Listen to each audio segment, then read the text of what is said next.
To other forms of politics right now, a fight over spending for retirement benefits is being fueled by President Biden's push to paint Republicans as a threat to Social Security and Medicare.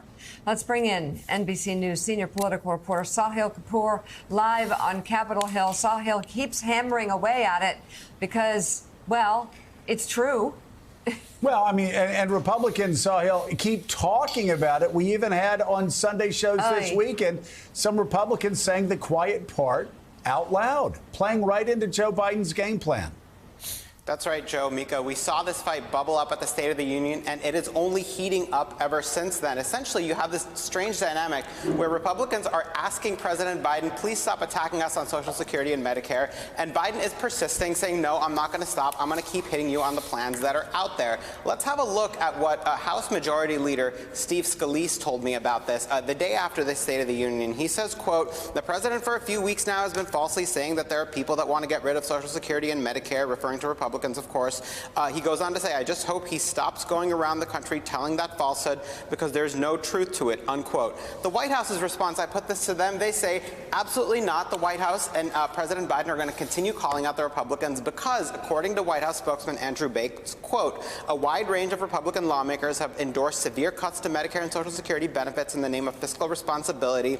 He goes on to say that complaining that the president is accurately shining a light on plans they don't want their constituents to know about is very much not the defense they think, unquote. So what exactly is the White House referring to here? What are the Republican plans that the president is criticizing? I got a list of several of them that the White House has in mind. One of them is Senator Rick Scott. This is probably the most prominent one.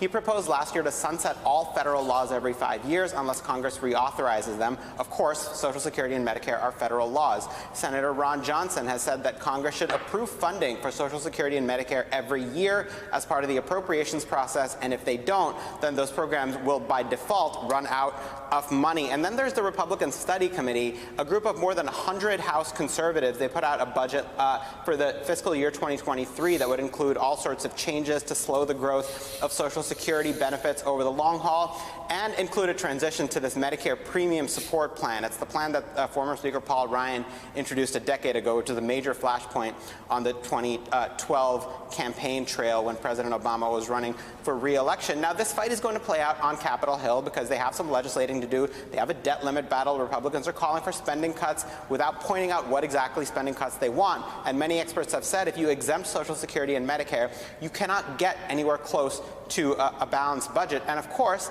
everyone saw, well, not everyone, many people saw, I should say, former President Biden's State of the Union as something of a soft launch for his re-election campaign. Biden is making clear that he intends to highlight this issue and hammer Republicans. But look, what it all boils down to, guys, is there is a fiscal reckoning coming for these programs. They will dip into the red. Medicare in 2028, Social Security in 2035. The question is how you prevent, what you do about it at that time. What Republicans invariably say is don't raise taxes, cut the benefits over the long haul when you push them. What Democrats say is don't cut them, raise tax revenues to finance them over the long haul, and even expand Social Security benefits. That's a position that President Biden has taken. We're going to be hearing a lot more about this in Washington and the campaign trail. Joe, Mika.